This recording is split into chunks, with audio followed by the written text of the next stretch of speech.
Hello there, and welcome to Space Science Before Sleep, where the universe grows quiet, curiosity moves gently, and science takes its time beneath the stars.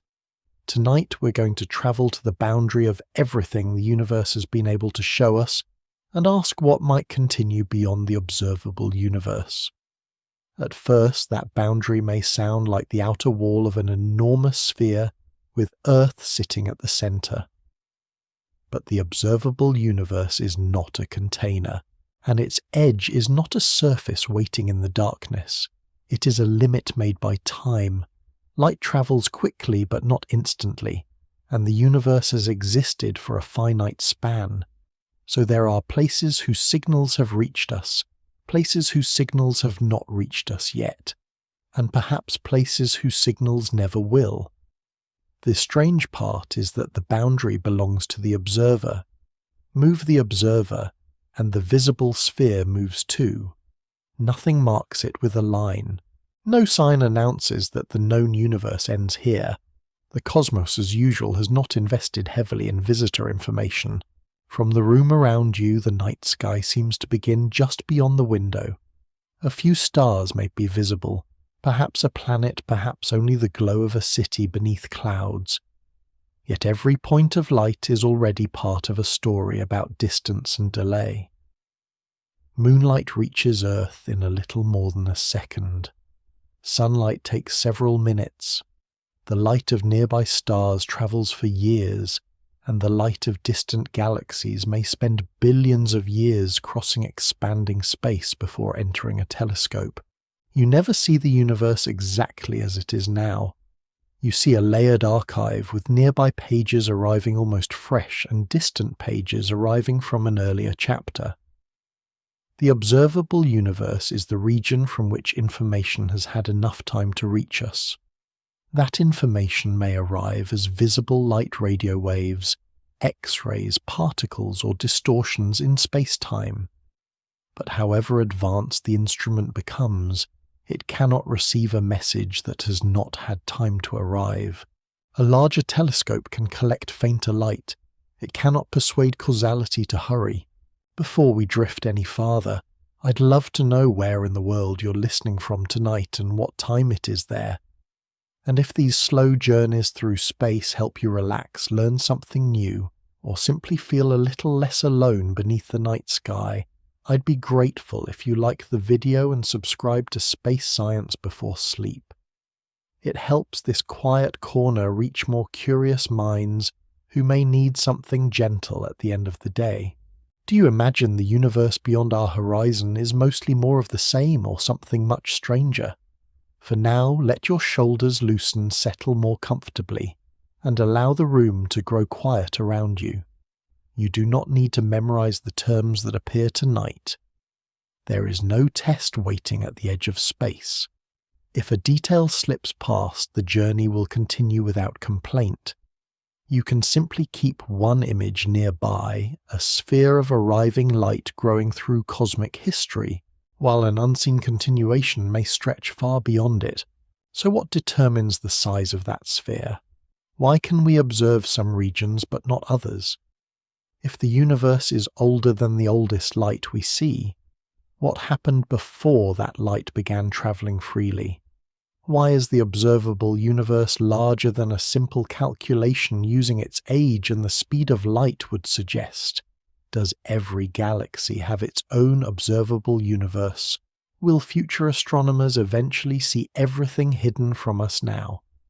And when observations finally stop, how can science distinguish a reasonable inference from a beautiful guess?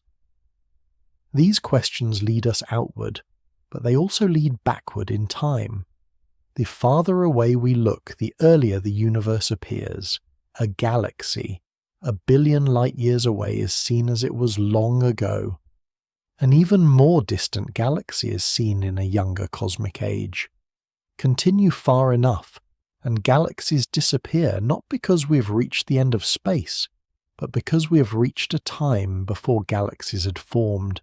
Distance becomes history. The sky becomes a kind of clock, although it is a clock with every number printed at once. To make this idea precise, imagine an event happening somewhere in space. A star ignites a galaxy, releases a pulse of radio waves, or two compact objects disturb space-time. Information from that event spreads outward at the fastest speed nature allows. If Earth lies inside the expanding reach of that signal, the event can eventually become part of our observable universe. If Earth lies outside it, the event remains causally disconnected from us for now. Cosmologists describe this history using a light cone, a shape drawn on a diagram of space and time. The past light cone contains all events whose signals could have reached the observer by now. It narrows toward the present moment because there is only one place and time from which you are observing, then widens into the past as more distant regions become available. The cone is not a glowing object suspended around Earth. It is a map of possible communication. And because the universe expands while light travels, the journey is not as simple as crossing a fixed stage. The stage itself changes beneath the performance. This is why Earth can appear to sit at the center of the observable universe, without occupying a privileged center of the entire cosmos. An observer in a distant galaxy would also see a roughly spherical observable region, centered on their own location. Their sphere would overlap with ours, but it would also contain regions we cannot see, while excluding some regions that belong to our own view. The situation is similar to travelers standing across a wide landscape at night, each surrounded by a circle illuminated by a lamp. Every traveler stands at the center of a visible patch, but no traveler must therefore stand at the center of the landscape itself. The analogy is imperfect, because cosmic visibility is shaped by time expansion and the behavior of signals rather than by the brightness of a lamp. Still, it gives us the essential starting point. The observable universe is not all of reality gathered around us. It is the portion of reality that has managed to introduce itself. And before we ask what lies beyond that introduction, we must follow the light backward to the earliest moment it could travel freely. The horizon of the observable universe is not drawn through space alone. It is drawn through time. Wherever we look, we are receiving signals that began their journey in the past, and the farther those signals have traveled, the earlier the universe appears. This means the sky is not a single picture taken at one cosmic moment. It is a layered history assembled from many different ages. Nearby objects are shown to us almost as they are now. Distant galaxies appear as they were millions or billions of years ago. And at the greatest observable distances, we're no longer looking for familiar galaxies at all. We're looking toward a period before they existed. The horizon appears because there has been only a limited amount of cosmic time for information to travel. The universe is nearly 14 billion years old, which is ancient by every human measure, but not infinitely old. Some messages have reached us. Others are still crossing the distance. Time has not yet delivered the entire cosmos. Imagine that somewhere far beyond the Milky Way a brief flash occurred in the early universe. Its light began spreading outward, moving locally at the speed of light through the changing geometry of space. For Earth to observe that flash tonight, our planet must lie within the region that the signal has had enough time to reach. If the event occurred too far away, its information remains outside our present past light cone.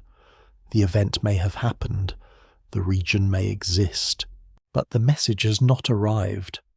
Cosmologists use the term particle horizon for the greatest distance from which information could in principle have reached an observer since the earliest stages of cosmic history. It is not a material shell. No particle is assigned to guard it despite the slightly official name. It is a mathematical boundary separating events that could have influenced us from events that have not had time to do so. A boundary of contact, a limit to our cosmic correspondence. This limit cannot be defeated simply by constructing a sharper telescope. Better instruments allow astronomers to gather fainter signals, separate finer details, and detect forms of radiation that human eyes cannot see. They can reveal galaxies that were previously hidden in the darkness or buried beneath noise. But sensitivity is not the same as access. A telescope can collect a weak photon once that photon arrives. It cannot collect a photon still travelling toward us, and it cannot receive a signal that has never been causally connected to Earth. This is similar to improving a radio receiver while waiting for a distant broadcast. A better receiver may detect a weaker transmission, but it cannot hear tomorrow's message today. The comparison is imperfect because cosmic signals travel through an expanding universe rather than across a fixed landscape. Still, the central point remains simple. Technology can push against practical limits. It cannot remove the structure of cause and effect. The phrase observable universe can therefore be slightly misleading if it sounds like a list of everything our telescopes currently happen to see. The true idea is larger. It includes everything that could have sent information to us by the present moment, whether or not we have yet built the instrument needed to detect that information. Some regions inside the observable universe remain difficult to study because their signals are faint, obscured, stretched to long wavelengths, or confused with foreground material. They belong within our causal past even if they remain observationally inconvenient. Other regions may lie outside every possible observation we can make today, not because their light is too weak, but because it has not arrived at all. The distinction is subtle but important. One darkness is caused by limited equipment. Another is created by space-time itself. One may yield to engineering. The other asks us to wait, perhaps for longer than the future will allow.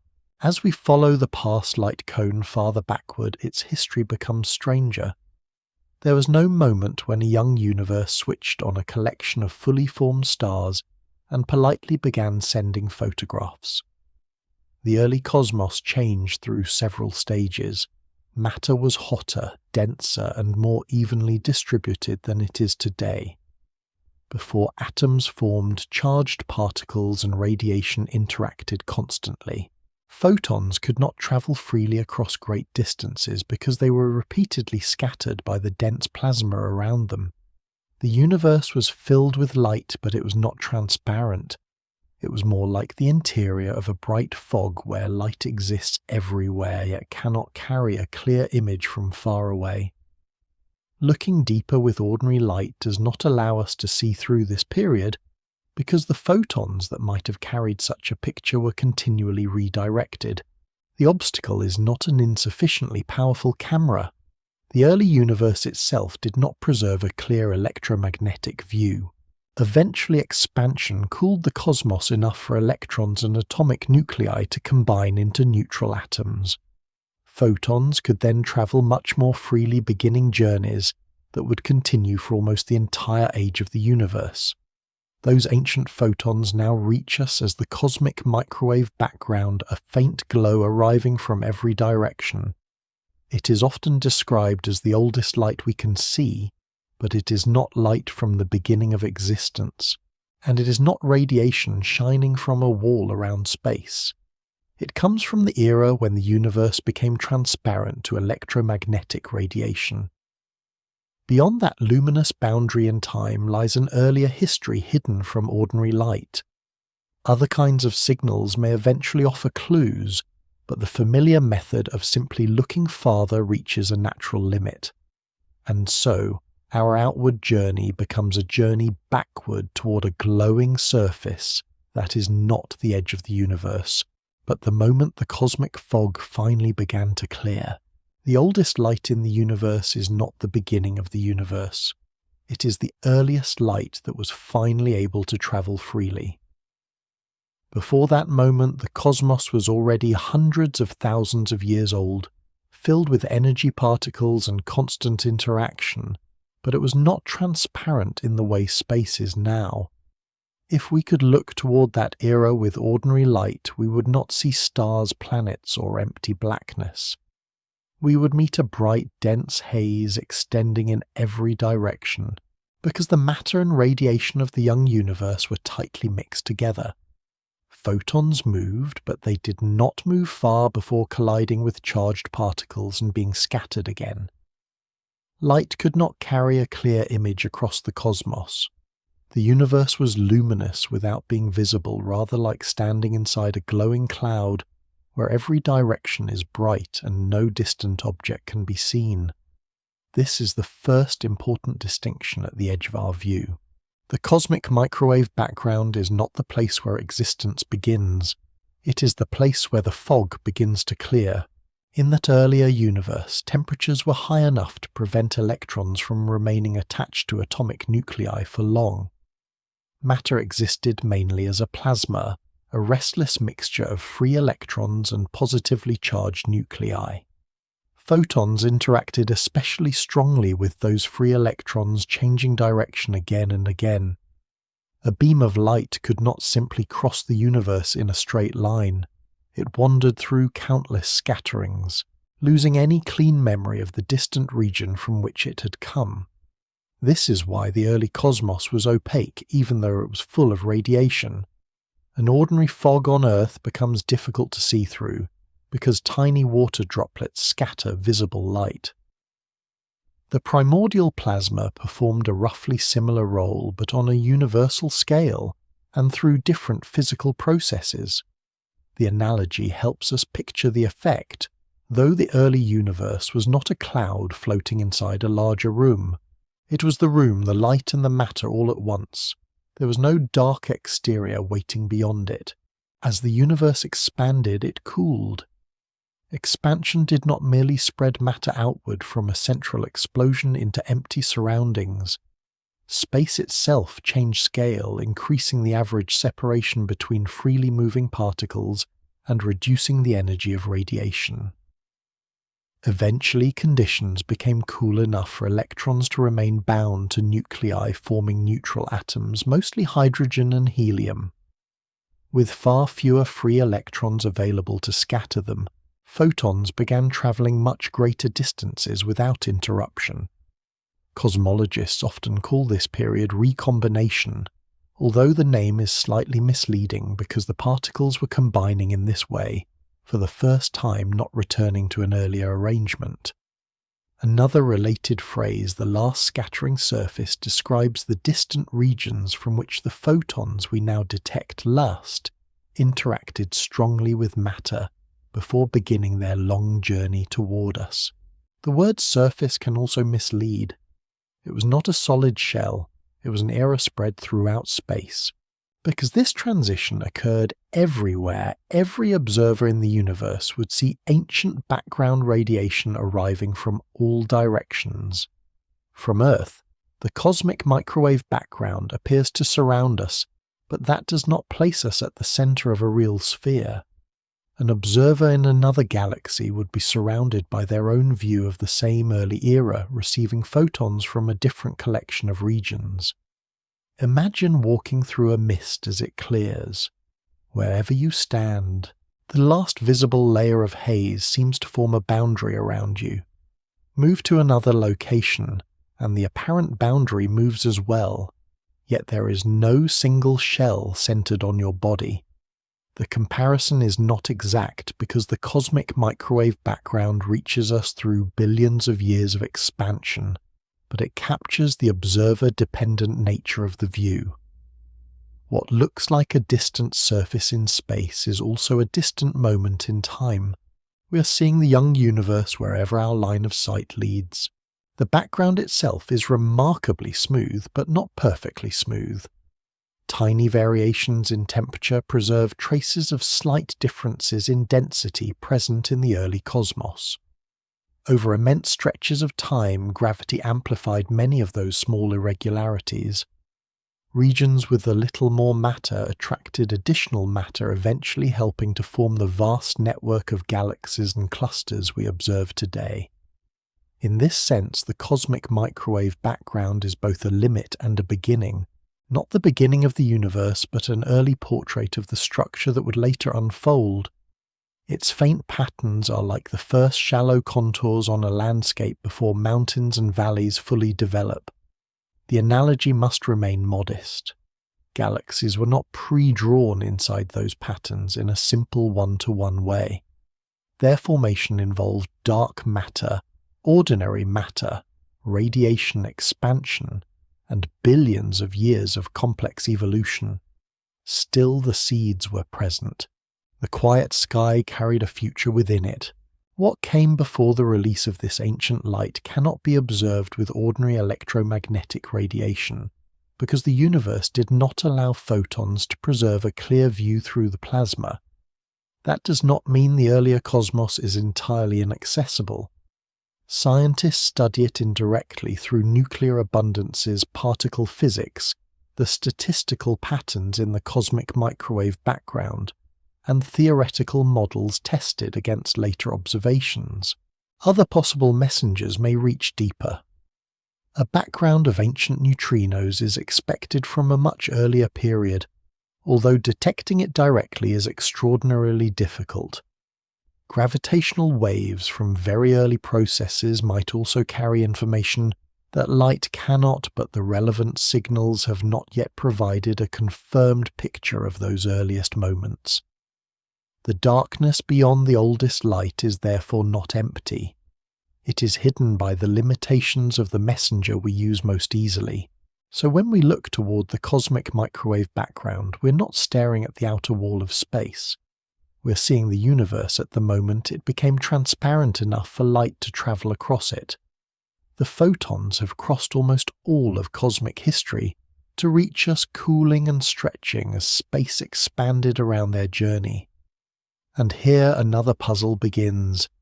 If their travel time is limited by the age of the universe, why are the regions that emitted them now much farther away than a simple multiplication of time by the speed of light would suggest?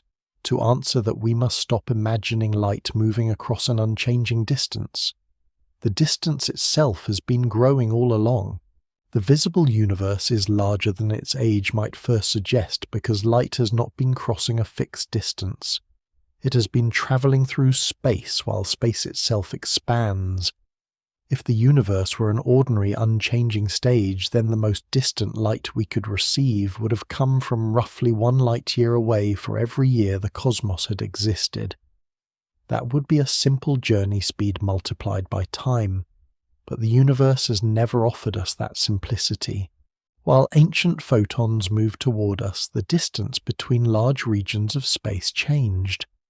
Galaxies were carried farther apart by cosmic expansion, and the light crossing between them continued travelling through a geometry that was steadily stretching. The oldest photons have been on their way for almost the entire age of the cosmos. Yet the matter that released them is now much farther away than their travel time alone would imply. The road lengthened during the journey. Light kept moving. Space kept changing. Both stories must be told together. A useful image is a traveller walking along a moving walkway that slowly grows longer beneath their feet. The traveller continues stepping forward at a steady local speed, but the starting point and destination do not remain separated by a fixed distance. By the time the traveller arrives, the place they left may be much farther behind than the distance they personally walked. Cosmic expansion works in a somewhat similar way, although the analogy has limits. The universe is not a rubber corridor stretching into an outside room, and galaxies are not being dragged through space by hidden machinery. On very large scales, the geometry used to measure separation changes with time. Nearby objects held together by gravity do not expand in the same way. The solar system is not swelling. The Milky Way is not being gently pulled apart by the Hubble expansion.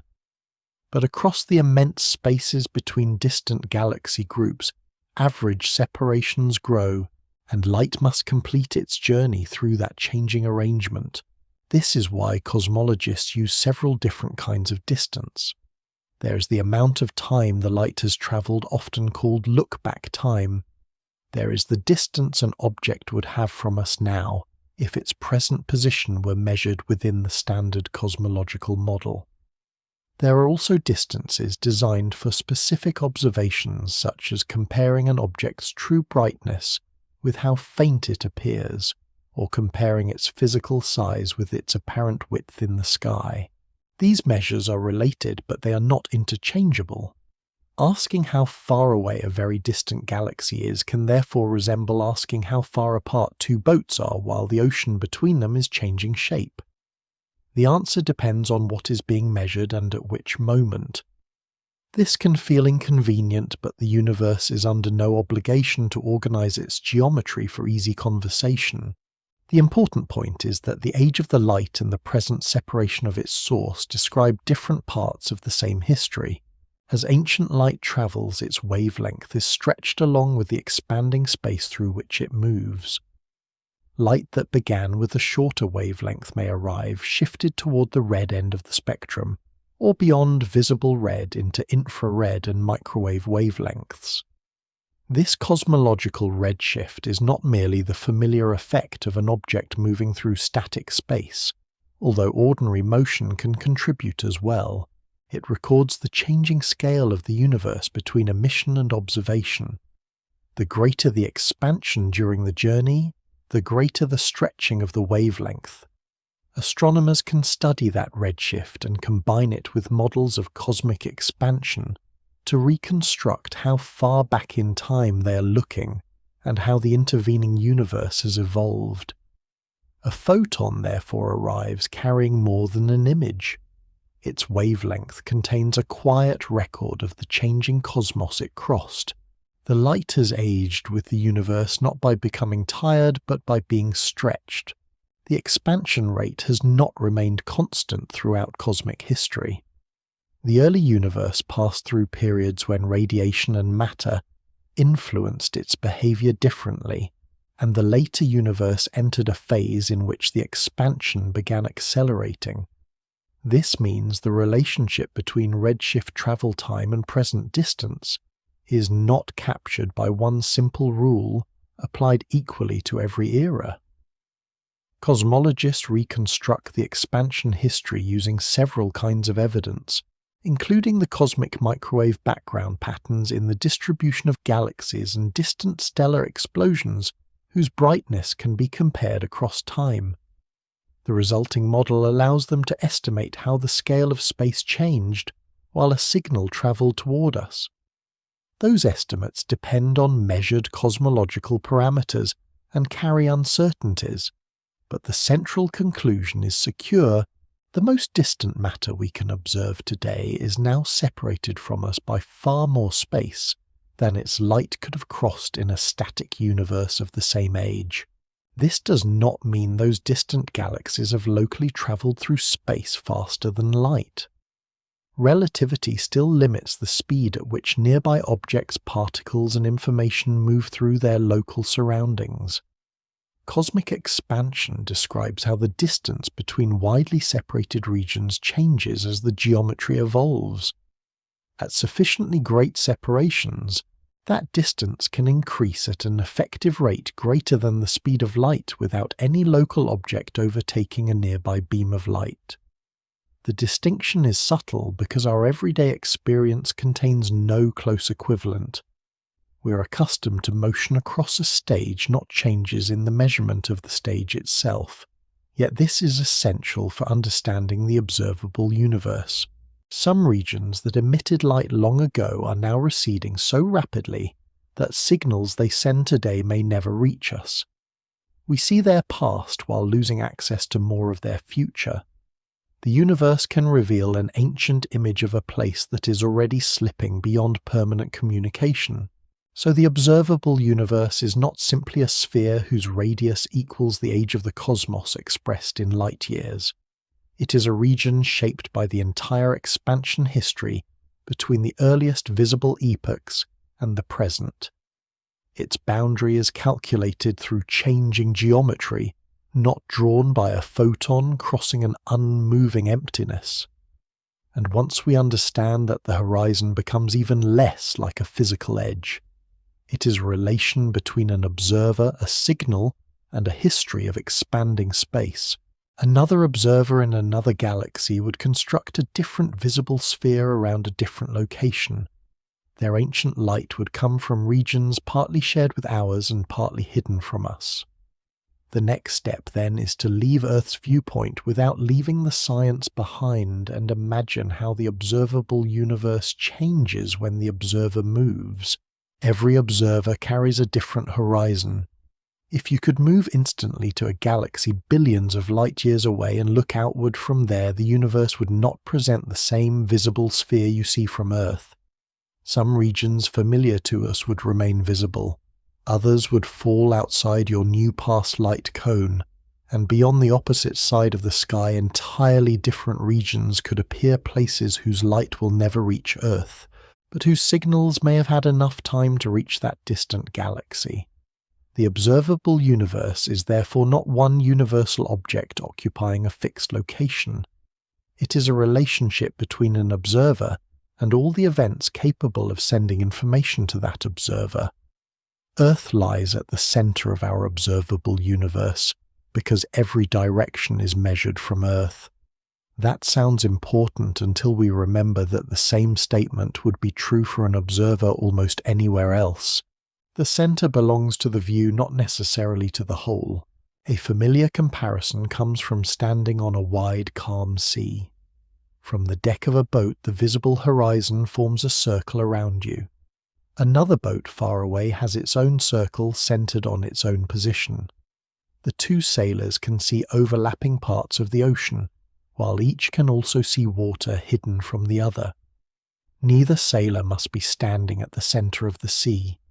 Their apparent central position is created by the limits of their view.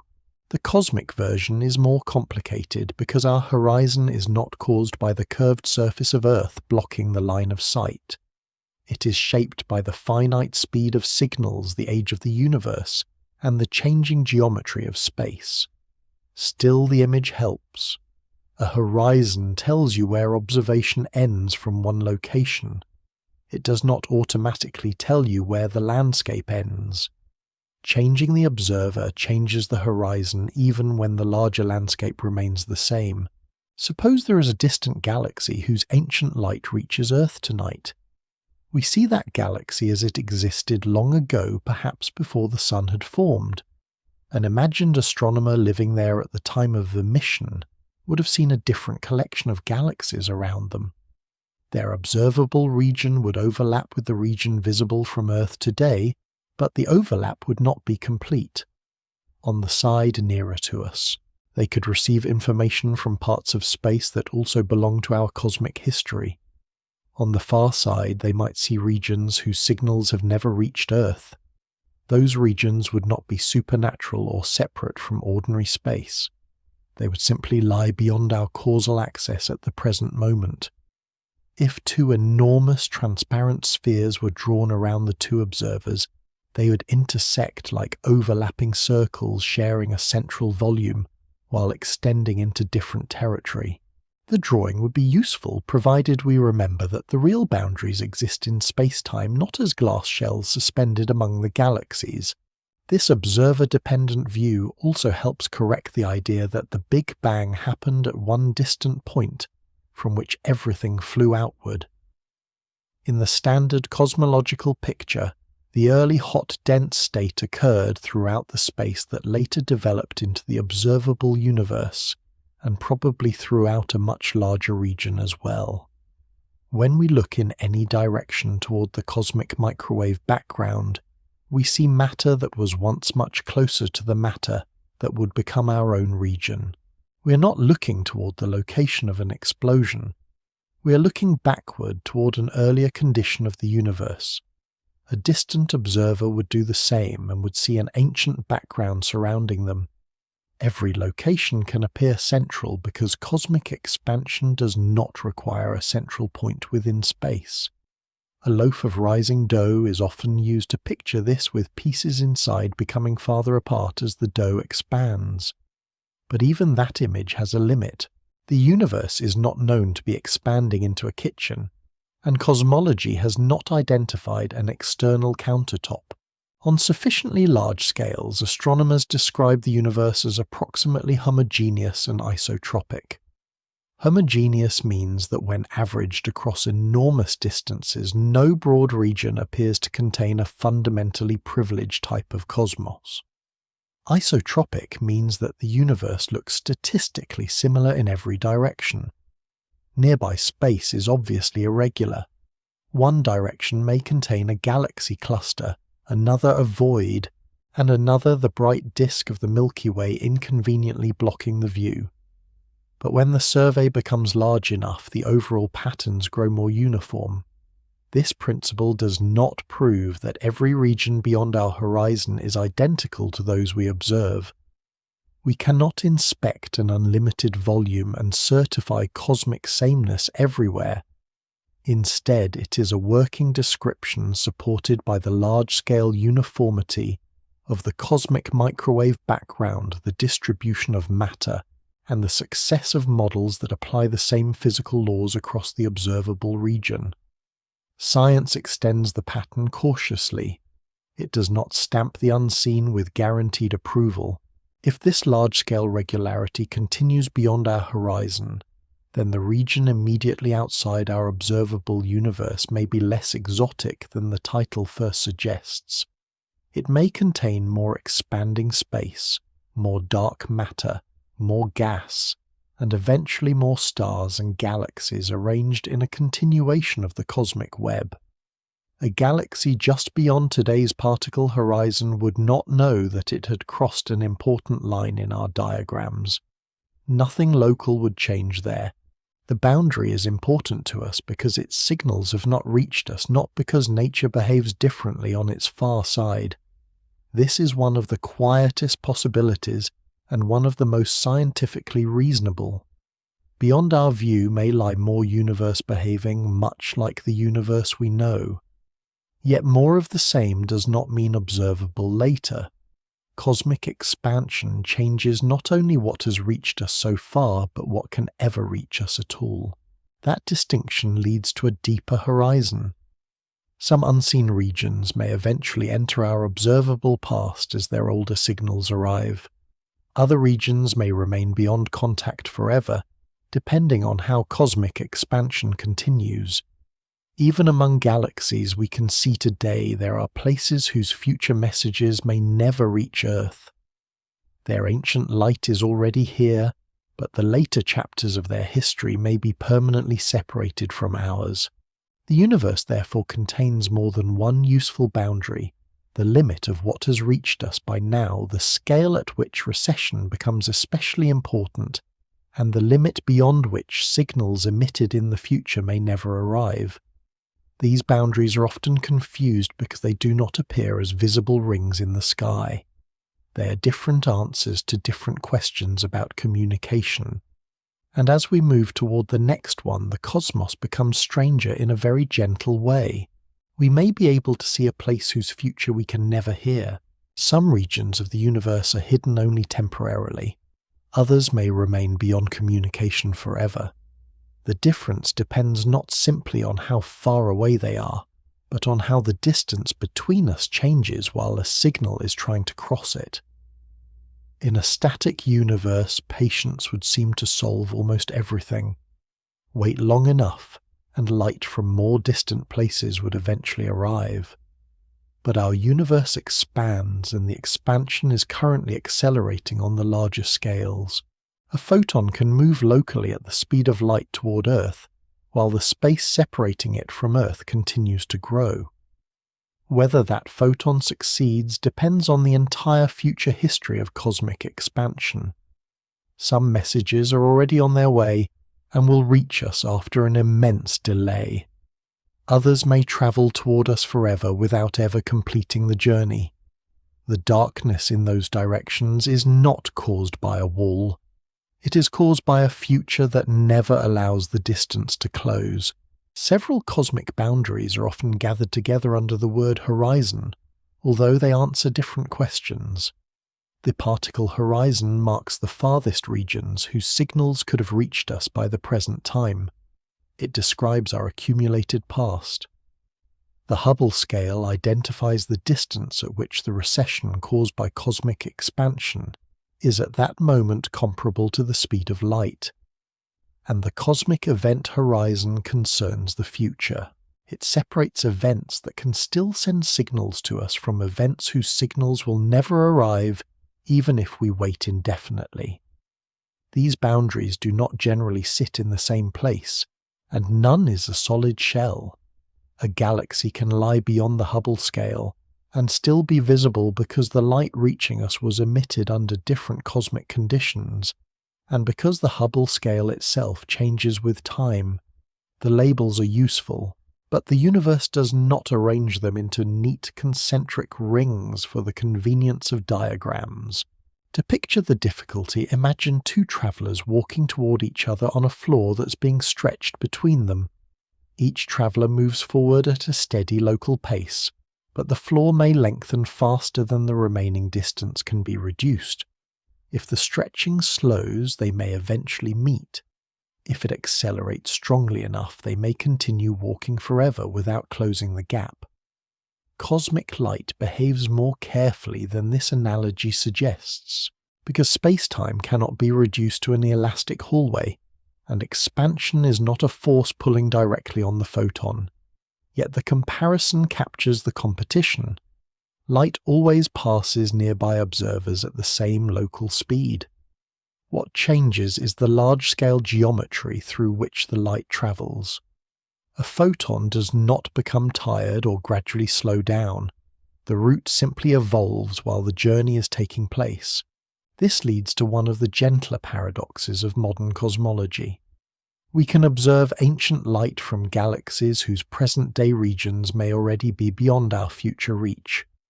Their photons left when the universe was smaller, and the separation between us was more manageable.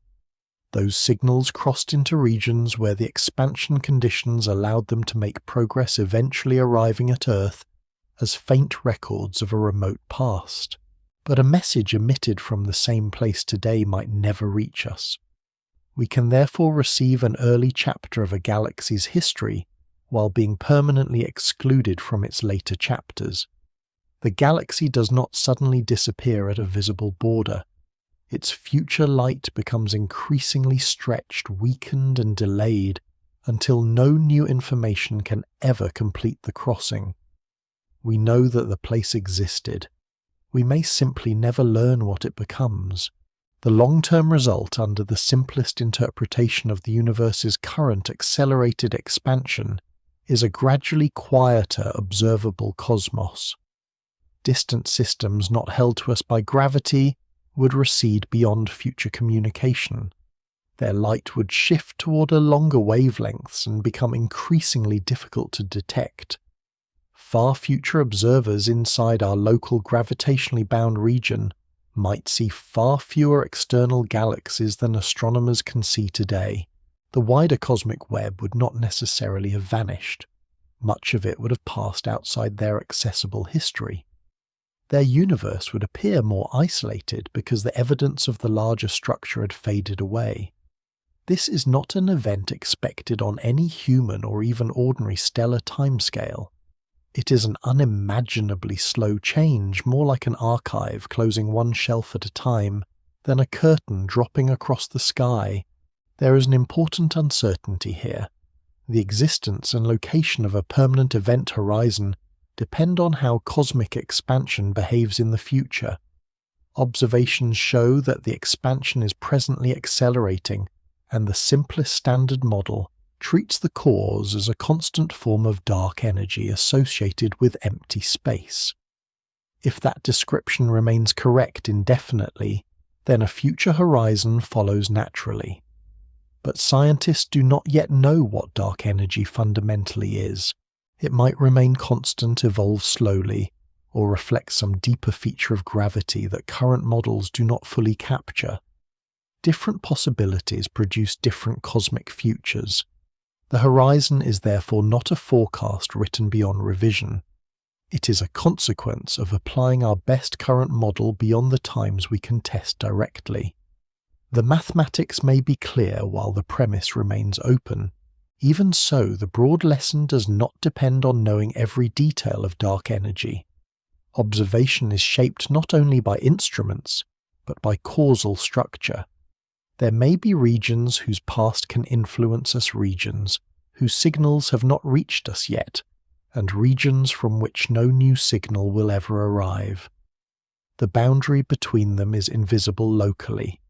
A hypothetical traveller near one of these horizons would not encounter a surface, a flash, or a change in the laws of physics. The importance of the horizon would belong to the relationship between that traveller and us across cosmic time. This makes the observable universe less like a room with walls, and more like a changing network of possible messages. Some connections open as old light arrives. Others quietly close as expansion carries future events out of reach. If direct communication can be permanently lost, then the question becomes more subtle. How can science say anything about places that cannot send us a new message? The answer begins by turning away from imagined travel and examining the patterns already inside our view. The smoothness of ancient light, the distribution of galaxies, and the geometry of space may all contain clues about a region much larger than the one we can observe directly. We cannot read beyond the edge of the map by pretending the blank area has already been surveyed, but we can study the line scales and repeated structures near the boundary and ask what kind of larger landscape could have produced them. A map can end while the landscape continues. Cosmology begins to read beyond that ending by asking whether the patterns inside the observable universe belong to a larger consistent design. We cannot point a telescope past the particle horizon and collect a photograph of whatever lies there. No instrument can receive information from a region that has never been causally connected to us. But the visible universe is not a random handful of disconnected objects. It contains repeated statistical patterns, common physical laws and structures whose origins can be traced back to the same early conditions. By studying those patterns carefully, scientists can test whether our observable region behaves like an unusual island or like one portion of a much larger cosmic domain. This is inference rather than direct discovery. It resembles examining the edge of a map and noticing that rivers, mountain ranges, and roads continue toward the paper's boundary. We may reasonably suspect that the terrain continues beyond the page. We still cannot claim to know every valley waiting there. One of the central ideas used in this reconstruction is the cosmological principle. It proposes that when the universe is viewed on a sufficiently large scale, no location is fundamentally privileged, and no direction is fundamentally special. This does not mean the cosmos looks identical everywhere. From Earth, one direction leads through the crowded plain of the Milky Way, while another opens toward relatively empty intergalactic space. Galaxies gather into groups and clusters. Clusters connect through filaments. Between them lie enormous regions with far less matter.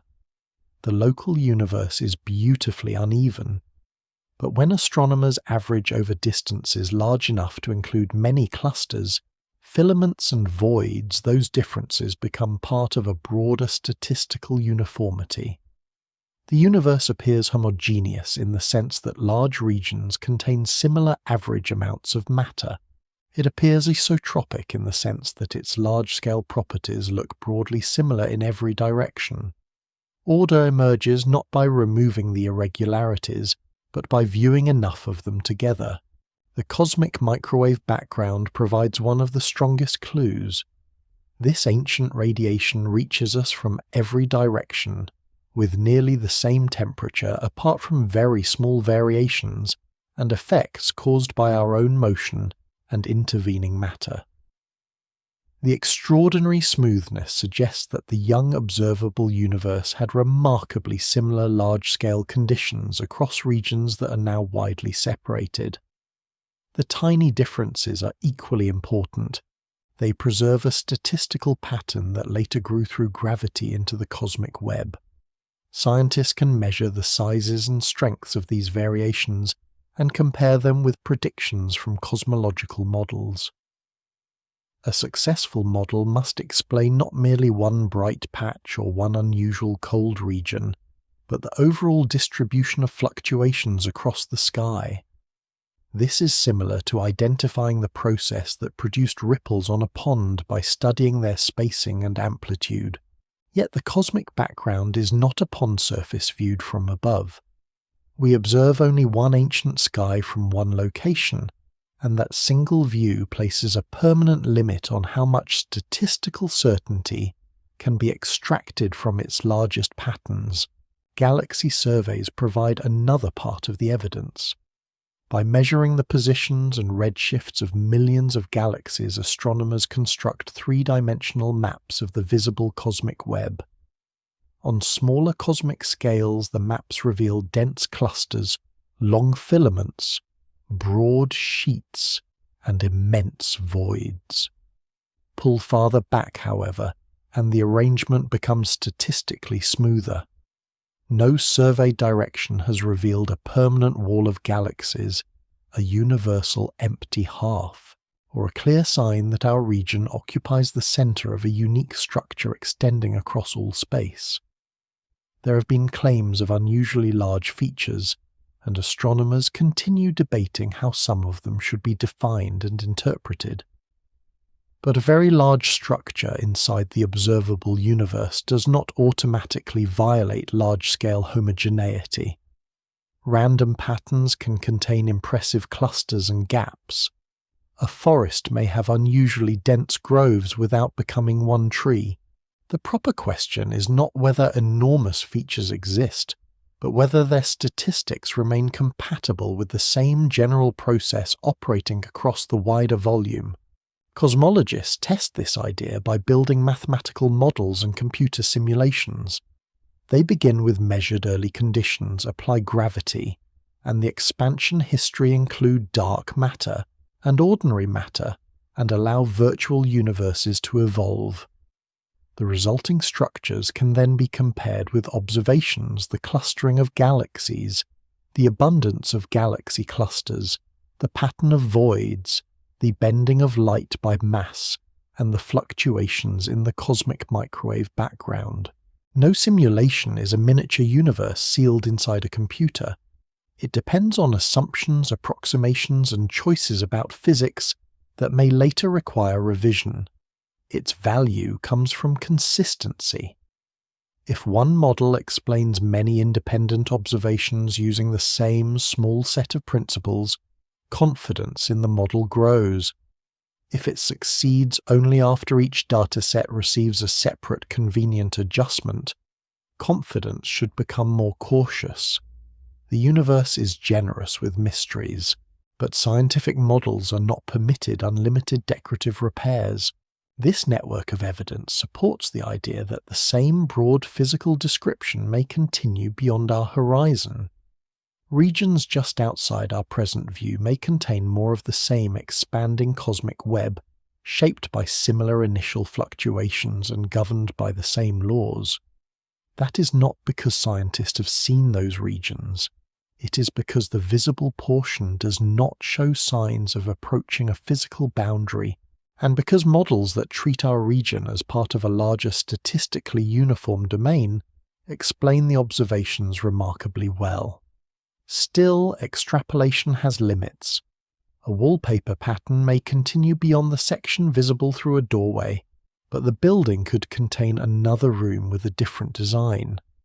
Likewise, the universe may remain similar far beyond our horizon, or its global properties may change on scales too large for us to measure.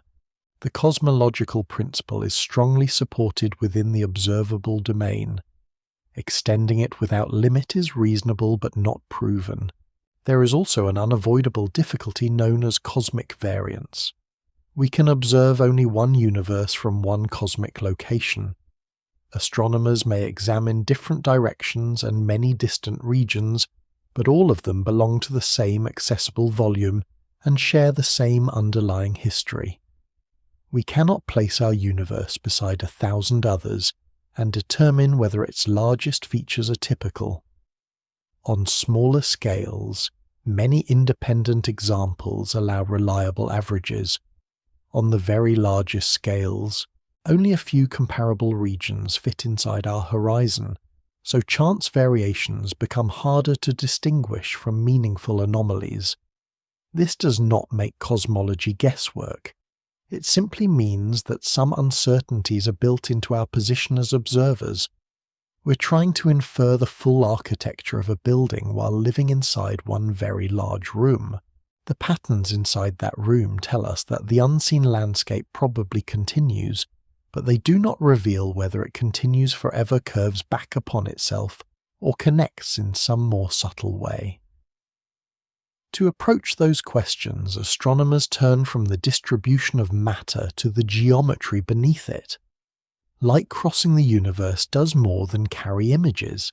Its paths can reveal whether space is flat, positively curved, or negatively curved on the larger scales. And by measuring enormous cosmic triangles drawn with ancient radiation and distant galaxies, we can begin asking not merely what may lie beyond the map, but what shape the larger map might have. Space can have a shape without possessing an outer surface. This sounds difficult because the shapes we know are usually objects placed inside something larger: a ball in a room, a bowl on a table, a sheet curved through the air. Cosmic geometry is different. When cosmologists ask whether space is flat or curved, they are not necessarily asking how the universe bends inside a higher dimensional container.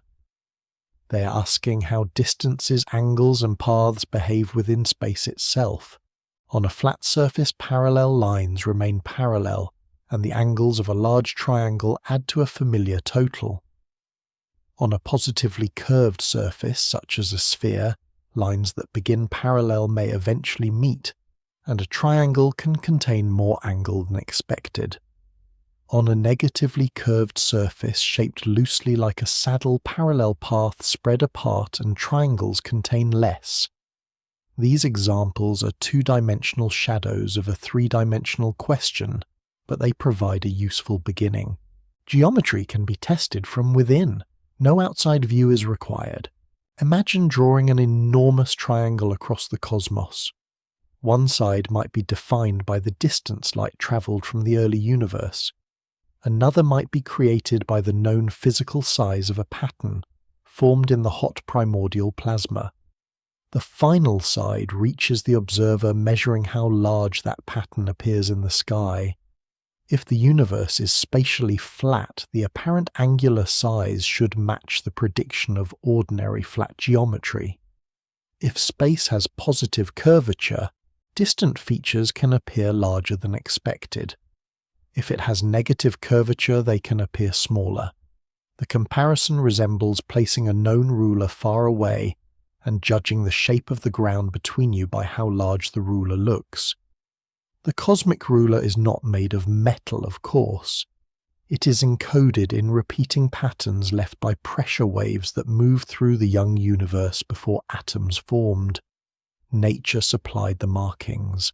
Astronomers had the slightly less relaxing task of learning how to read them. Before the universe became transparent, ordinary matter and radiation behaved like a connected fluid. Gravity pulled denser regions inward, while radiation pressure resisted compression, producing waves that travelled through the primordial plasma. When neutral atoms formed and photons began moving freely, the pattern of those waves was preserved in two related places. It appeared in the tiny temperature variations of the cosmic microwave background, and it later influenced the preferred separations found in the distribution of galaxies. These ancient pressure waves are often called baryon acoustic oscillations. The name sounds like something that should require a concert hall and a very serious ticket, but it describes a cosmic scale imprinted before stars existed. Because the underlying physical process can be modelled, the characteristic size of the pattern acts as a standard ruler. Astronomers compare its known scale with its apparent scale at different distances, allowing them to test both cosmic geometry and the history of expansion. The cosmic microwave background provides an especially distant screen on which this ruler can be measured. Its temperature fluctuations contain a sequence of statistical peaks associated with the behavior of the early plasma. The position and relative strength of those peaks depend on several ingredients: the amounts of ordinary matter and dark matter, the expansion rate, the properties of the early universe, and the curvature of space. Scientists do not select one attractive patch and compare it with a drawing. They analyze patterns across the sky, remove foreground contamination as carefully as possible, and compare the results with families of cosmological models. Independent observations of galaxy clustering, gravitational lensing, and cosmic distances then test whether the same model continues to work. The strength of the conclusion comes from agreement among different kinds of evidence. No single measurement is asked to carry the universe alone. Within the standard cosmological framework, these observations indicate that spatial curvature across the observable universe is very small. Space appears extremely close to flat on the larger scales we can measure. This does not mean the universe is perfectly flat with absolute certainty.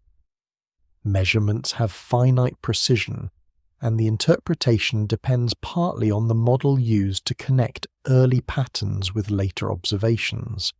Small changes in assumptions about dark energy, the expansion history, or other cosmological ingredients can alter the allowed curvature.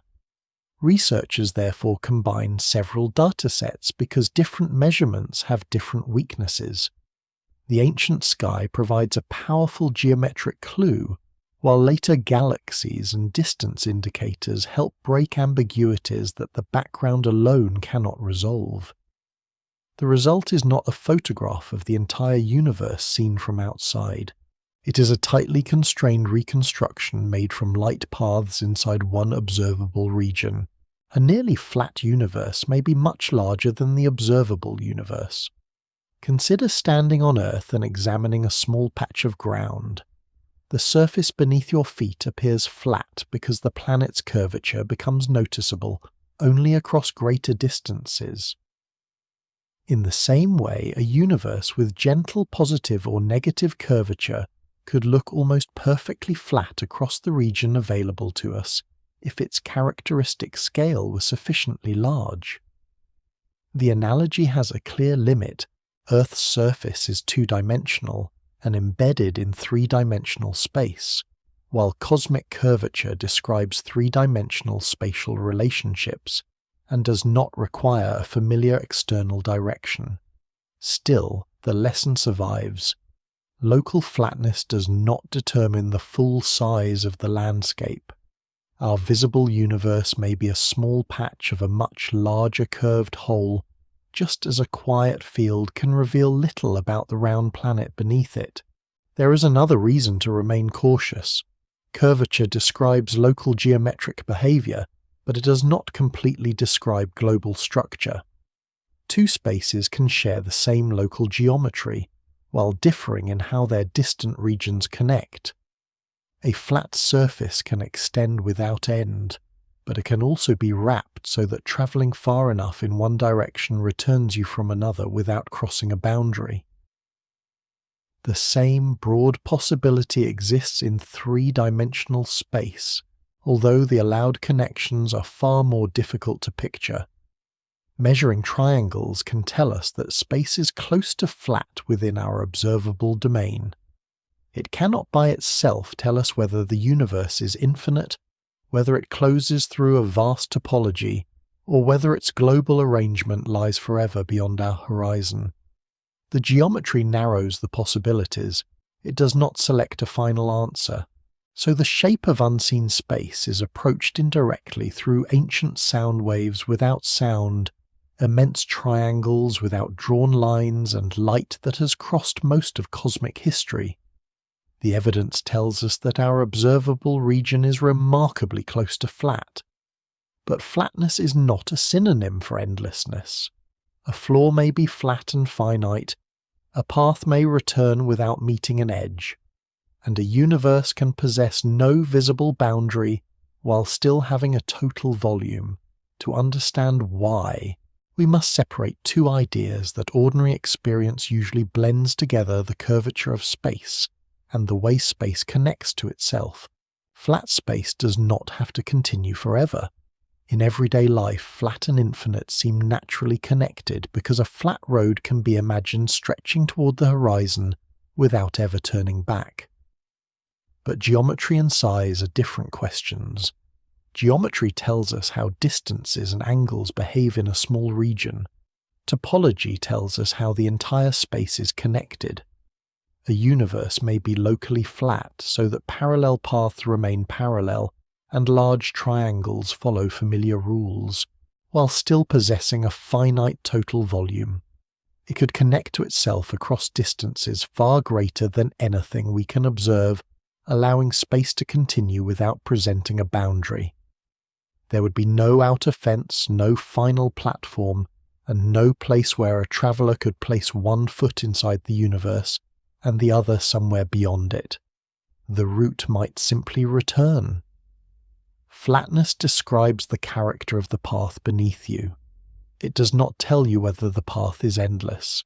A simple two-dimensional example is a sheet of paper.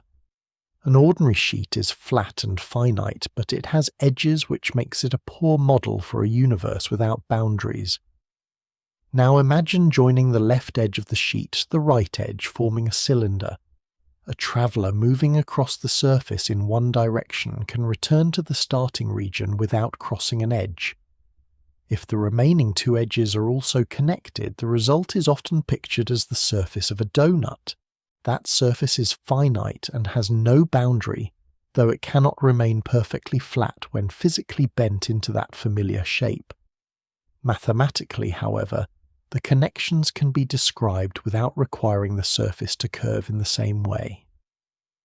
A character living inside a flat video game map might leave through one side and reappear through the opposite side, never encountering a seam.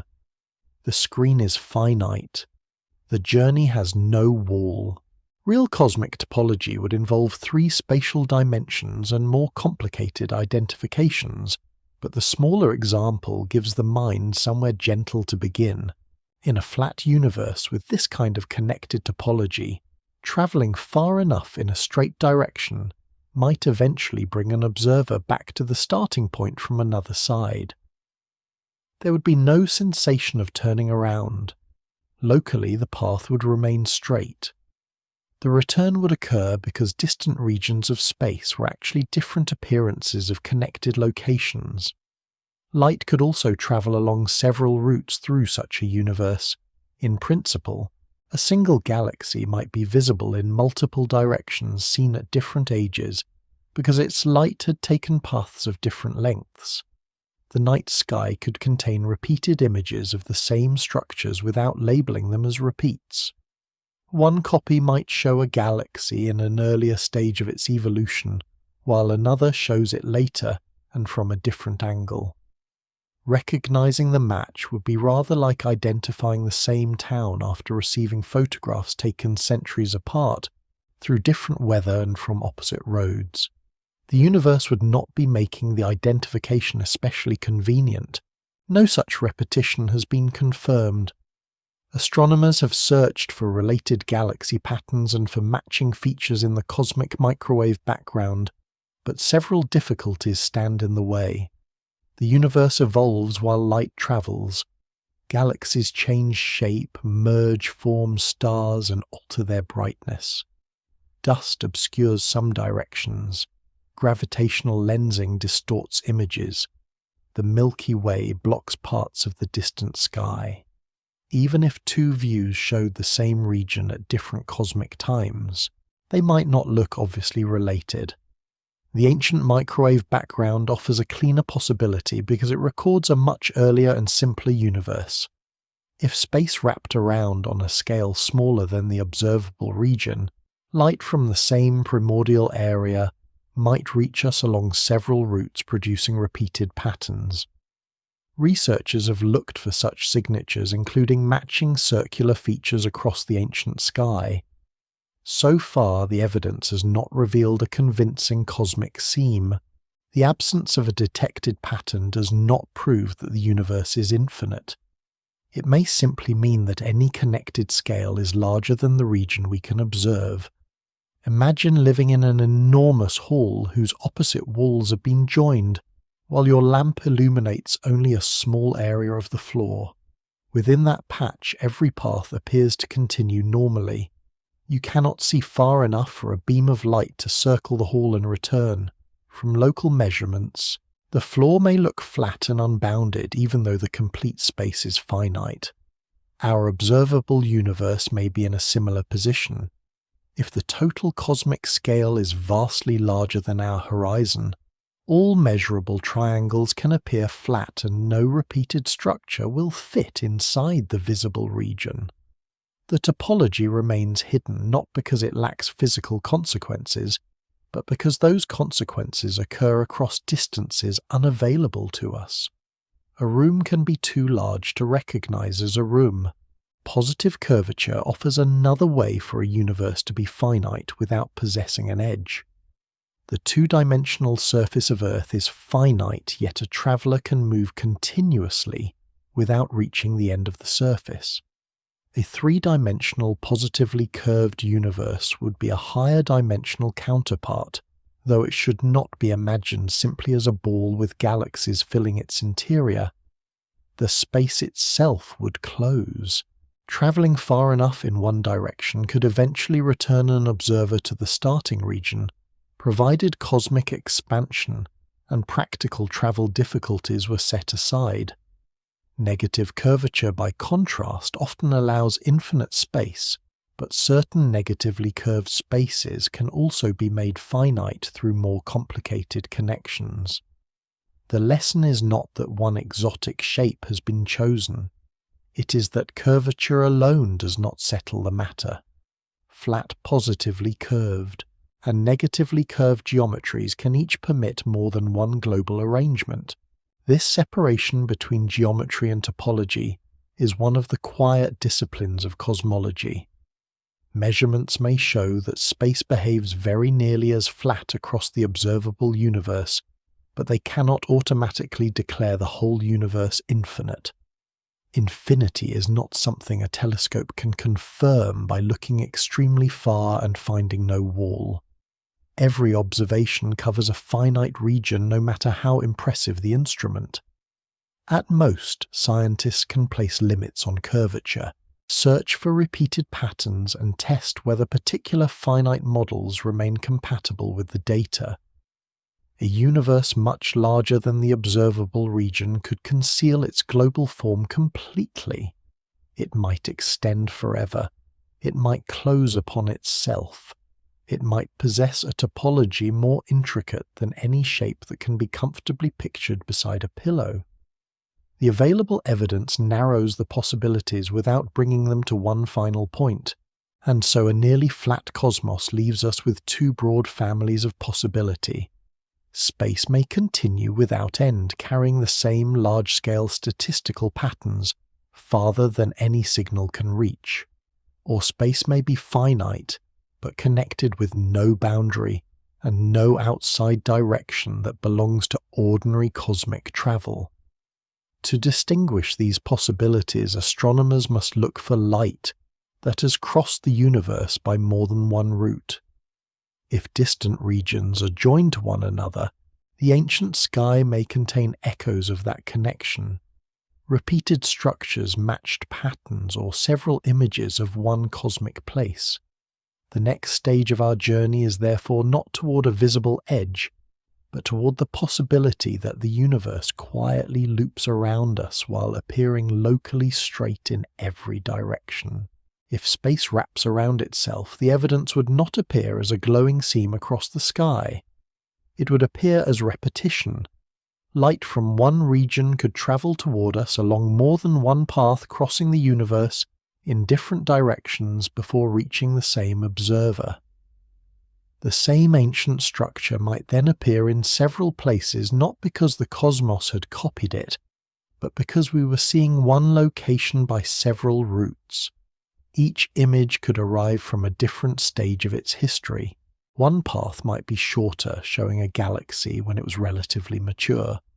Another might be longer, revealing the same galaxy at an earlier age before mergers and star formation had changed its shape. The sky would become a hall of extremely delayed mirrors, although no mirror would exist. Space itself would provide the multiple routes. Detecting such a pattern would offer one of the clearest clues that the universe is finite and connected without having an ordinary edge. The difficulty is that galaxies are poor labels for their own identity. Over millions or billions of years, they rotate, merge, brighten, fade, and reshape themselves. A galaxy seen from one direction may look nothing like the same galaxy viewed from another. Intervening matter can bend its light through gravitational lensing, stretching or magnifying the image. Dust may conceal part of it. A repeated cluster could appear at different ages with individual galaxies shifted into new positions. Even if astronomers possessed two genuine images of the same distant structure, recognizing the match would be a little like comparing a childhood photograph with a portrait taken late in life, while one photograph has also been viewed through uneven glass. Large surveys can search for unusual repetitions in the distribution of galaxies and quasars, but chance arrangements are unavoidable in a universe containing so many objects. Similarity alone is not enough. A convincing match would need to display a detailed pattern that ordinary coincidence could not easily produce. The cosmic microwave background offers a cleaner place to search. This ancient radiation comes from the era when the universe first became transparent, and its small temperature variations form a detailed pattern across the sky.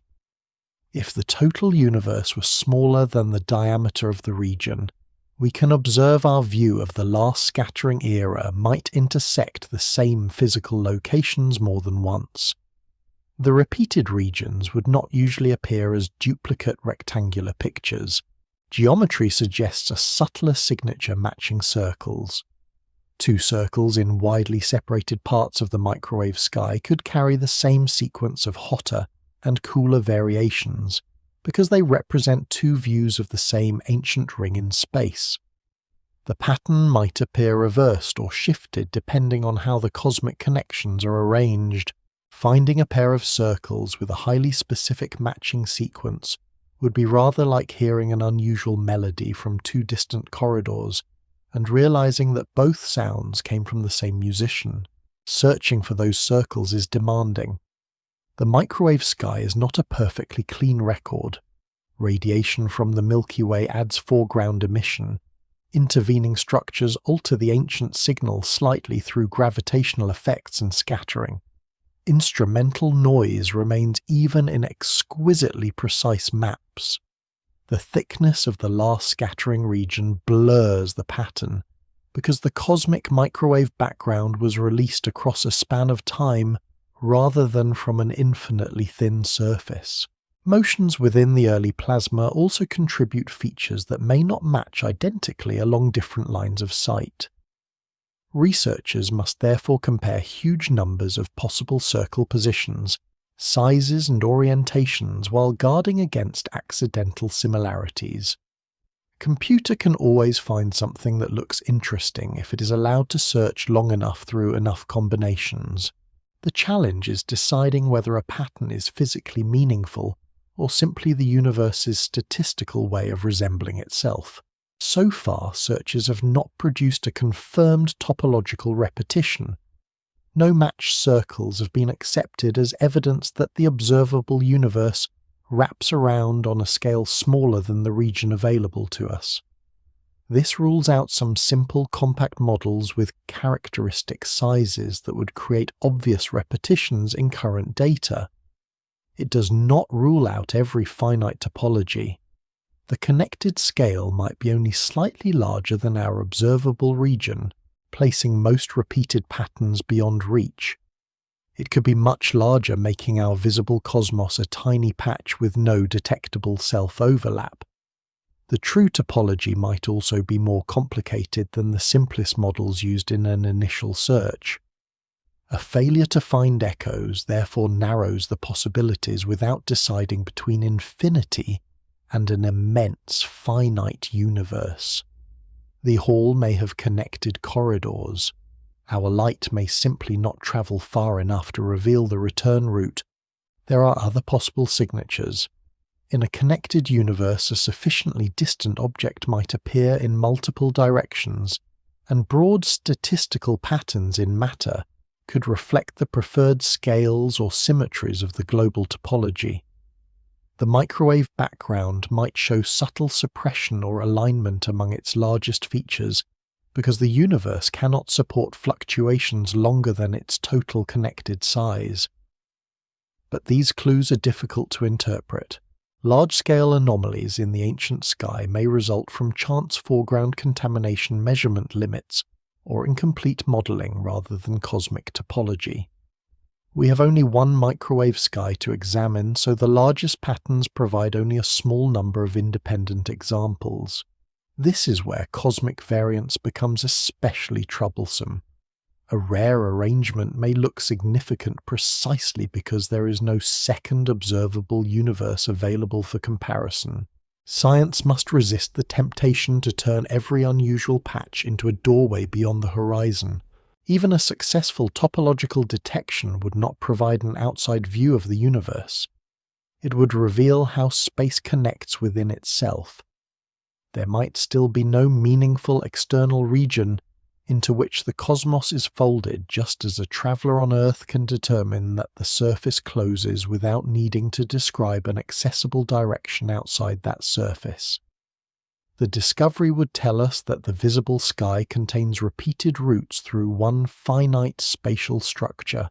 It might allow estimates of the universe's connected scale and global arrangement. Yet it would not necessarily explain why space has that topology, what occurred beyond the earliest observable era, or whether the entire physical universe includes additional domains not connected to ours. One answer would open several quieter questions. For now, the sky shows no confirmed cosmic echo. Space appears smooth and nearly flat across the volume we can measure, while its distant connections remain hidden. The absence of repetition leaves infinity possible, but it also leaves room for a finite universe whose full pattern is simply too large to fit inside our horizon. To understand why cosmologists often expect that unseen region to be enormous, we must move from the present geometry of space to a proposed episode in its earliest history. A brief period of extraordinary expansion may have stretched a tiny region into everything we can observe while carrying far more universe beyond our light. Inflation begins with a curious possibility. Everything we can observe today may once have occupied a region so small that its separate parts could exchange energy and settle into similar conditions. Then, during an extremely early interval, the scale of space may have increased at an extraordinary rate. This proposed episode is called cosmic inflation. It was not ordinary matter rushing outward from a central point, and it did not require particles to race locally past light. Instead, the distances defined by space expanded rapidly, carrying regions apart while the usual local limit on motion remained intact. A tiny connected patch could therefore become much larger than the portion of the universe now visible to us. If inflation continued long enough, our entire observable cosmos would represent only a small area inside a far greater continuation. The horizon around us would not mark where inflation stopped creating space. It would mark how much of that larger region has been able to communicate with us since the hot early universe began its slower evolution. The idea was developed partly to explain why the universe looks surprisingly uniform across enormous distances. The cosmic microwave background arrives from opposite sides of the sky, with nearly the same average temperature, even though those regions appear too widely separated to have exchanged signals during the ordinary expansion following the hot early phase. Without an earlier connection, their similarity would seem to require carefully coordinated starting conditions across regions that had no time to coordinate. Inflation offers a simpler history. Before the rapid expansion, the matter and radiation that would later appear on opposite sides of our sky could have occupied a much smaller causally connected region. They could interact and approach similar conditions. Inflation then stretched that settled patch across distances so large that its different parts now seem unable to have communicated. The sky looks uniform not because distant regions somehow agreed across a later gulf, but because the gulf was created after their earlier connection. A useful comparison is a small mark drawn on the surface of a balloon before the balloon is inflated. As the surface expands, the mark is stretched across a much larger area, and points once close together become widely separated. If we later examined only a tiny section of the expanded mark, its distant parts might appear unrelated, even though they shared a common origin. The comparison helps with scale, but it can also mislead. Cosmic inflation did not necessarily expand the universe into an external room, and the familiar balloon has a center in the surrounding air that the universe does not require within ordinary space. Nor was inflation simply the steady expansion we observe today, performed more enthusiastically. It was a proposed period with different physical behavior, probably driven by a form of energy whose nature remains unknown. The image can guide us to the doorway. It cannot carry the full theory through it. Inflation also helps explain why the observable universe appears so close to spatially flat. Imagine enlarging a small section of a curved surface until the visible patch becomes enormous. Within that patch, the original curvature becomes difficult to detect. Earth is round, but a quiet field looks flat because the planet's curve is spread over a much larger scale. In a similar spirit, inflation could stretch any initial spatial curvature across a region vastly greater than our horizon, leaving the observable universe almost flat. This does not prove that the entire cosmos is infinite or perfectly flat. It means that a sufficiently expanded patch would appear flat within the distance we can measure, even if a gentler curvature existed across a far larger whole. Inflation therefore connects two of the clues we've already encountered: the large-scale uniformity of the ancient sky, and the near-flat geometry inferred from its patterns. One early process may account for both, yet a perfectly smooth universe would never have formed galaxies. Matter would remain evenly distributed with no denser regions for gravity to amplify into stars clusters and the long filaments of the cosmic web. Inflation offers a possible origin for the tiny irregularities that prevented this featureless future. In quantum physics, fields do not remain perfectly still, even in their lowest energy states. Small fluctuations are unavoidable. During inflation, microscopic variations in the field or fields present at the time may have been stretched to cosmic scales. After inflation ended, these variations appeared as slight differences in density. Gravity gradually strengthened them. Regions containing a little more matter attracted more matter, while regions containing slightly less became emptier. Much later, the faint pattern remained visible in the cosmic microwave background, and later still it developed into galaxies and voids. The largest structures in the night sky may therefore trace their ancestry to fluctuations that began at scales far removed from ordinary human intuition. This is one reason inflation is treated seriously. It does more than solve one isolated puzzle. Broad classes of inflationary models produce a universe that is nearly flat, largely uniform, and filled with a particular kind of primordial fluctuation, whose statistical properties resemble those measured in the ancient background radiation. But agreement with several important observations does not mean every detail has been confirmed. Scientists do not yet know what physical field drove inflation, what energy scale was involved exactly when it began, how long it lasted, or what mechanism brought it to an end.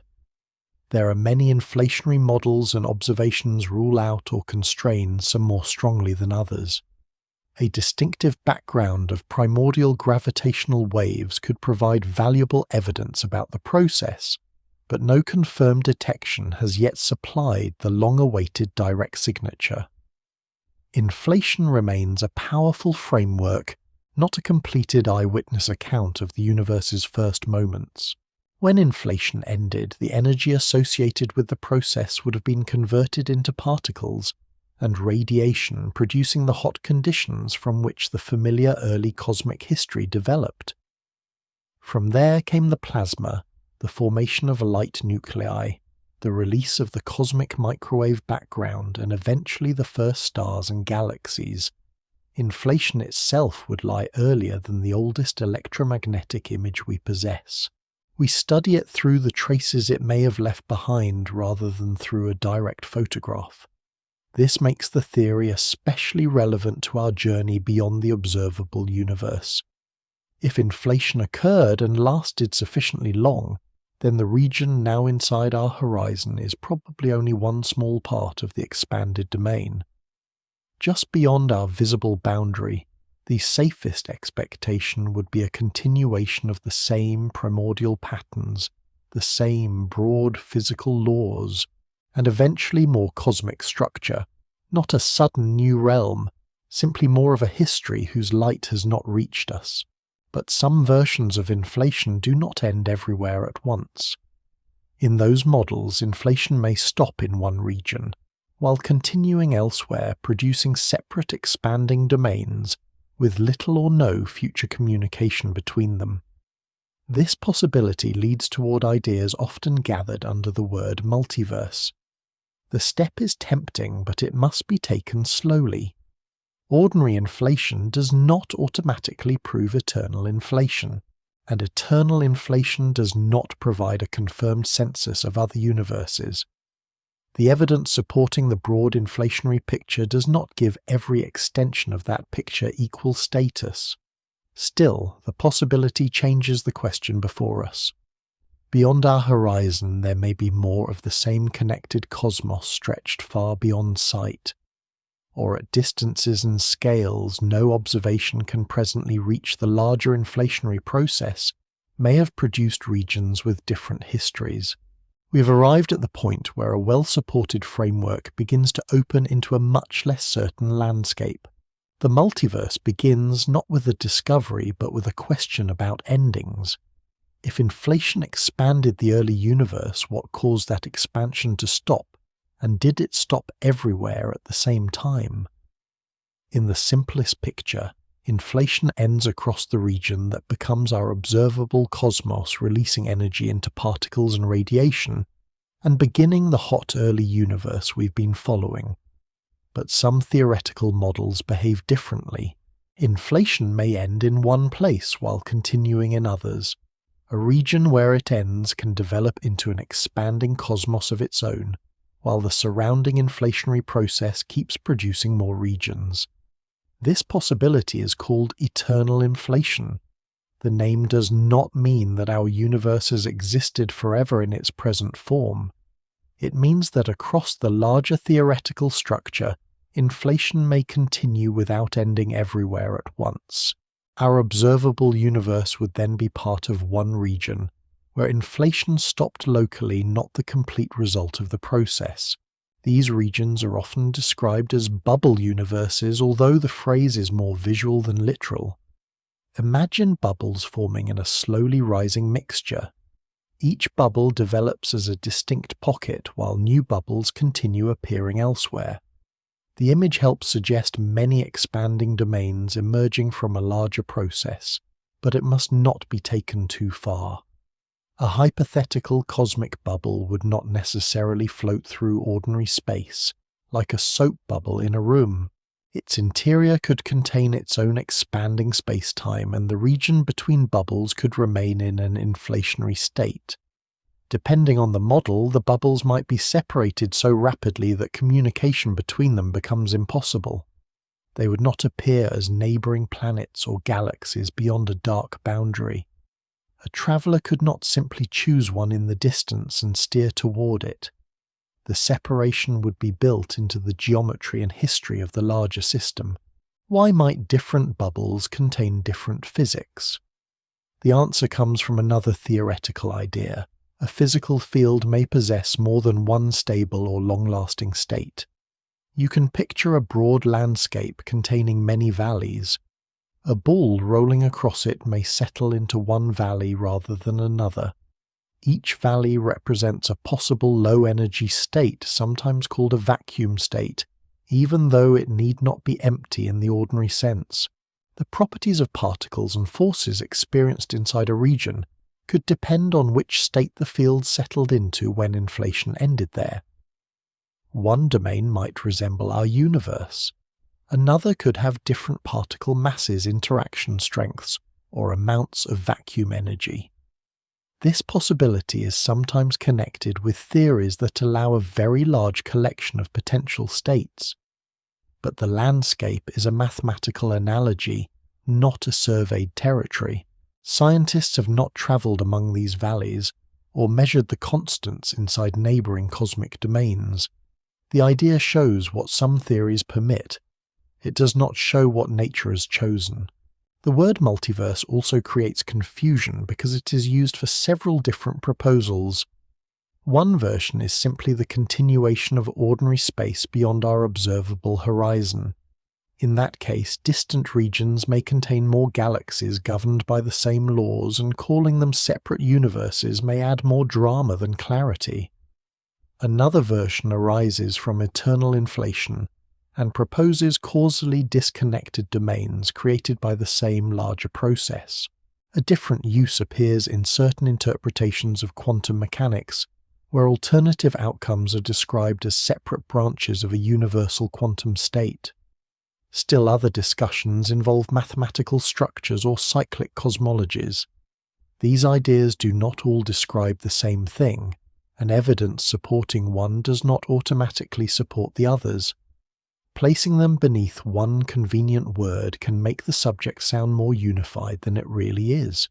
The multiverse is less like one theory, and more like a shelf containing several very different books, some of which may not belong in the same section. Eternal inflation itself is not an automatic consequence of every inflationary model. Some models allow it under certain conditions, while others may not produce it at all. The behavior depends on how the inflation-driving field changes, how quantum fluctuations affect that field, and how inflation ends. In regions where the field continues supporting rapid expansion, space may grow faster than regions where inflation has stopped, can occupy the larger volume. Even if many local endings occur, the total inflating domain may continue producing new regions. This is the sense in which the process becomes eternal toward the future. Yet turning this mathematical behavior into a clear physical prediction is difficult. When infinitely many regions may be produced, even defining meaningful probabilities becomes troublesome. A theory might predict that every allowed event happens endlessly, leaving scientists with the awkward task of explaining what should count as typical. Infinity, once invited into a calculation, is not always a considerate guest. There is also a deeper scientific challenge. A proposal becomes most useful when it can make predictions that observations might support or reject. If other domains are permanently beyond causal contact, direct observation may be impossible by definition. We cannot receive their light, visit their galaxies, or measure their physical constants. This does not automatically make the idea meaningless. Science often studies inaccessible things through effects they leave on accessible systems. The interior of the Sun, the early universe, and black holes are all approached indirectly. But a permanently disconnected domain is more difficult because it may leave no effect at all. Some models propose that bubble regions could have interacted early in their histories, perhaps leaving subtle patterns in the cosmic microwave background or other primordial signals. No such signature has been confirmed. Without a reliable observable consequence, the multiverse remains a theoretical possibility rather than an established part of cosmic geography. It is therefore important to move in layers of confidence. The evidence strongly supports an expanding universe that was once hotter and denser. The observed patterns of the early cosmos are compatible with important predictions made by broad inflationary frameworks. Many inflationary models suggest that the total universe extends vastly beyond our observable region. Some versions permit inflation to continue elsewhere and generate multiple domains. Some theories further allow those domains to settle into different physical states. Each step adds assumptions, and the confidence must soften accordingly. The first layers are tied closely to observation. The later layers belong increasingly to model-dependent inference. None of this requires dismissing the possibilities.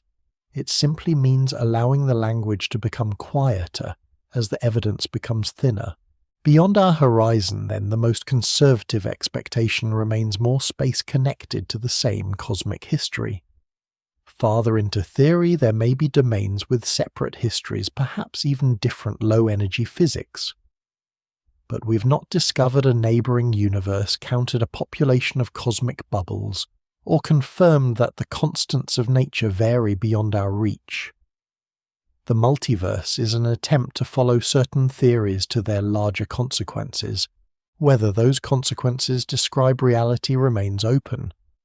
The next question is the one science must always ask when a possibility lies beyond direct view. Could the unseen have touched the visible?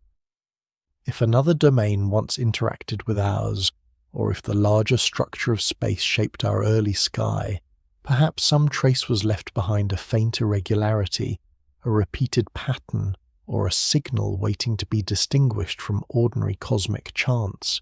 If something beyond our observable horizon has ever influenced the universe, we can see the evidence would have to arrive from the past. No signal can cross into our present from a region that has always remained causally disconnected, but the early universe may have been arranged differently. Before cosmic expansion carried distant regions apart, interactions could have occurred between areas that are now beyond one another's reach. A collision between hypothetical inflationary domains, an unusual global topology, or a primordial process operating across a much larger region might have left a pattern inside the ancient radiation surrounding us. Scientists therefore search the observable universe for traces that seem difficult to explain using ordinary cosmic evolution alone. The task resembles examining ripples near the edge of a pond and asking whether something outside the visible area disturbed the water earlier. The ripples may preserve a clue. They may also have been created by wind falling leaves or chance. A strange pattern is only the beginning of an investigation. The cosmic microwave background is the most natural place to look because it preserves a remarkably early image of the universe. Researchers have examined it for unusually large cold or warm regions, unexpected alignments among broad patterns, asymmetries between different parts of the sky, and circular features that might be compatible with interactions between hypothetical cosmic domains. Some models of bubble collisions suggest that an encounter in the early universe could leave a broad disc-like mark in the microwave background. The exact shape would depend on the collision, the inflationary model, and the later evolution of the signal. Searchers have found features that are interesting enough to study, but none has become confirmed evidence of another domain. A large cold region, for example, may result from an unusual but possible primordial fluctuation, the influence of intervening structure imperfections in foreground removal, or a combination of effects. The sky contains anomalies. Their origin remains uncertain. This is where cosmic variance becomes especially important. On small scales, the universe gives astronomers many examples. Millions of galaxies can be counted, compared, and arranged into statistical samples. The largest cosmic patterns are different. Only a limited number fit inside the observable universe, and for the broadest features we possess essentially one sky. A pattern may look unlikely under a particular model, but estimating its true significance is difficult when there is no collection of independent universes for comparison. Imagine tossing a coin only a few times and receiving an uneven result. That result might suggest the coin is unusual, or it might simply reflect the small sample. Cosmology uses far more sophisticated statistics, but the underlying limitation remains. The largest scales provide the fewest independent trials. The universe has given us one ancient portrait and declined to include several alternative poses. Primordial gravitational waves offer another possible route into the hidden early cosmos. These would be disturbances in space-time generated by processes occurring before the universe became transparent to light. Unlike photons, gravitational waves could travel through matter that would scatter electromagnetic radiation, potentially carrying information from epochs far earlier than the cosmic microwave background. Certain inflationary models predict a background of these waves, and their influence might appear as a distinctive pattern in the polarization of ancient radiation. Detecting such a signal would provide powerful evidence about the energy and dynamics of the early universe. It would not by itself prove eternal inflation or the existence of other cosmic domains. Different primordial processes may also produce gravitational waves, and foreground radiation from our own galaxy must be separated with extraordinary care. So far, no confirmed primordial background has opened a clear window beyond the earliest electromagnetic view. Topology offers a related search for evidence without requiring another universe. If space connects to itself on a scale smaller than the observable region, repeated routes through the same cosmos could create matching patterns in the ancient sky. Astronomers have searched for such repetitions, including paired circular features, whose temperature variations would correspond in a precise sequence. None has been accepted as a confirmed detection. This absence constrains some simple finite topologies, but it cannot demonstrate that space is infinite. The connected scale may lie just beyond what we can observe, leaving no repeated route short enough for light to complete. A universe can hide its global arrangement by being larger than its visible portion. The unseen would still influence the mathematics of the whole, but not in a way that produces a measurable echo within our particular horizon. Scientists also compare increasingly detailed models of the early universe with the distribution of galaxies, gravitational lensing, primordial element abundances, and the expansion history. If a model involving an exotic external influence explained many independent observations more successfully than simpler alternatives, its credibility would grow. But an additional mechanism must earn its place. It is not enough for a model to explain one curious patch after being adjusted specifically for that patch. The explanation should make new predictions fit other data and remain vulnerable to being wrong. This is especially important when the proposed cause lies beyond direct observation. Without that discipline, almost any unusual feature could be assigned to an invisible domain, and the explanation would become impossible to test. Scientific uncertainty is not an empty space where every possibility receives equal weight. It is a carefully marked region where confidence must follow evidence. There may also be limits that no future instrument can overcome. If a region has never interacted with ours, then it may leave no trace in principle. If an early signal was erased by later physical processes, the information may no longer be recoverable. And if several models produce nearly identical observable consequences, evidence inside our horizon may never distinguish among them completely. This does not make the search pointless. By failing to find predicted patterns, scientists eliminate some models. By improving measurements, they narrow the allowed possibilities. By identifying which questions are observable and which may remain undecidable, they define the boundary of knowledge more honestly. A blank result can still shape the map. For now, no repeated cosmic image microwave anomaly, primordial gravitational signal, or proposed collision signature has demonstrated that another universe lies beyond our horizon. The observable evidence remains consistent with a simpler possibility. Our visible cosmos is one region within a much larger continuation, governed by broadly similar physics. More elaborate possibilities remain open, but they stand farther from observation and must be described with softer language. We have now followed the question as far as the evidence comfortably allows, from arriving light to cosmic horizons, from geometry to topology, and from inflation to the edge of speculation.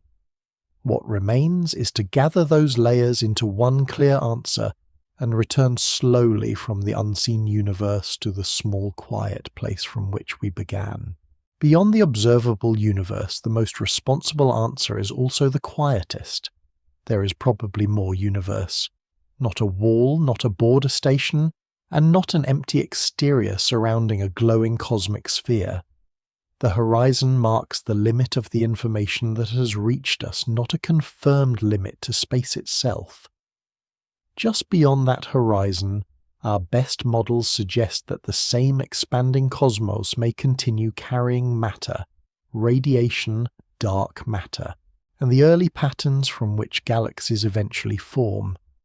Nothing special would need to happen at the boundary shown in our diagrams. A galaxy beyond it would not feel itself entering the unknown. The line exists because its light has not reached us. From that galaxy, a different observable sphere would open around a different center, including regions hidden from Earth and excluding others familiar to us.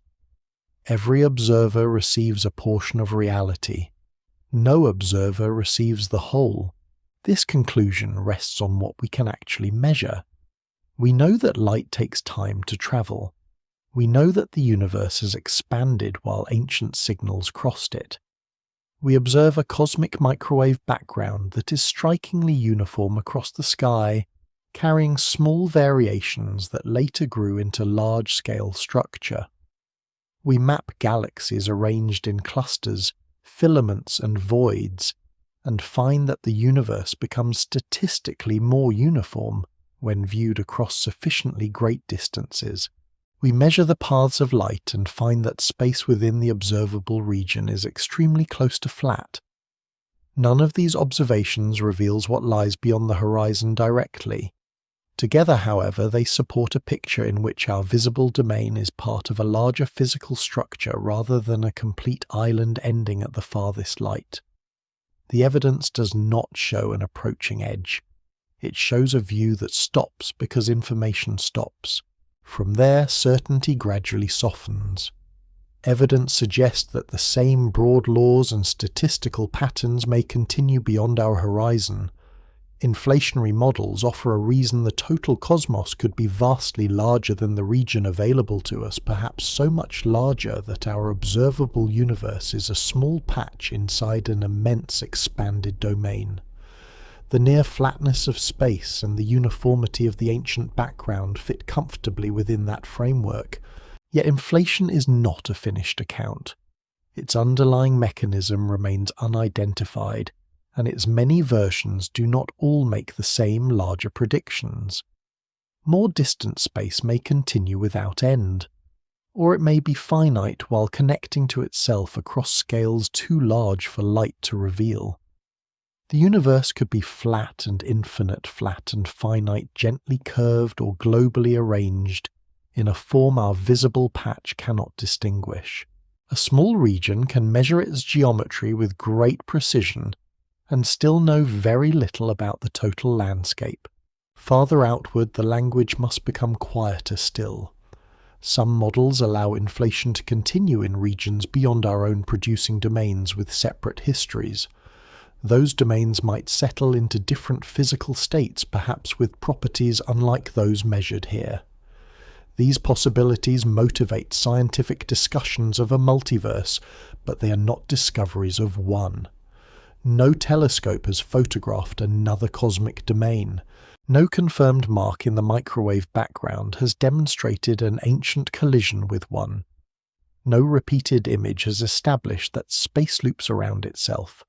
No primordial gravitational signal has yet carried a verified message from such a larger structure.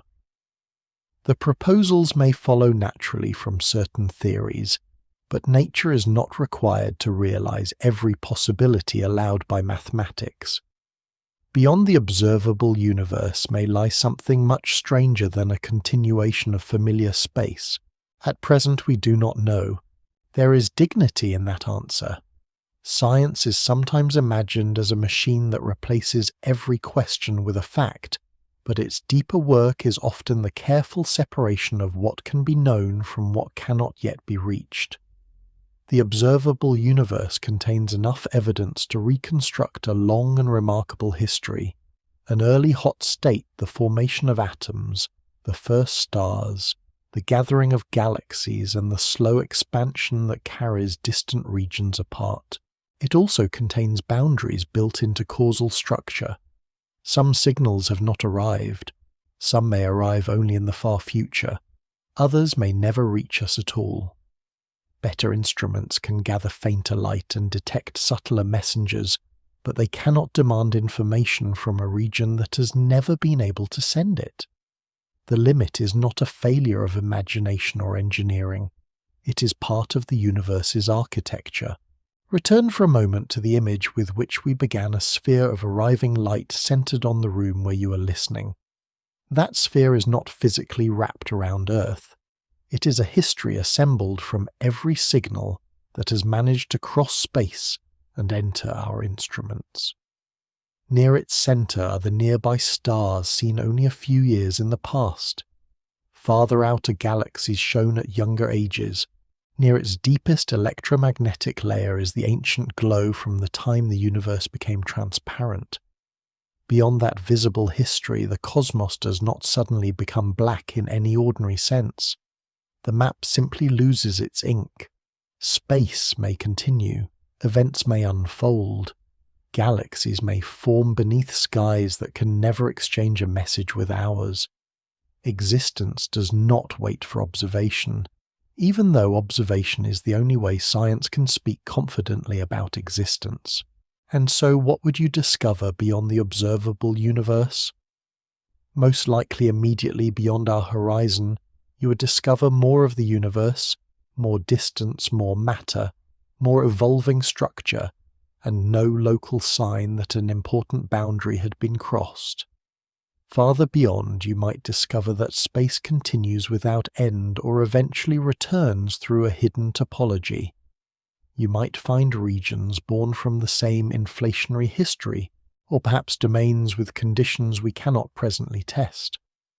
But the farther the journey moves beyond causal evidence, the less the word discover belongs to us. There we have models, possibilities, and open questions. We do not yet have a view. Tonight you do have this small view from Earth. Light falls through the window or rests unseen beyond the walls. Ancient photons continue arriving above the quiet roofs, carrying pieces of a universe much larger than one lifetime, and perhaps much larger than any observable horizon. We cannot hold the entire cosmos inside our sight. We do not need to. The portion that has reached us is already deep enough to contain billions of galaxies, the memory of the early universe, and the patient laws that connect your room to the most distant light. Beyond it, reality may continue in silence. Here for now the question can rest, and so can you.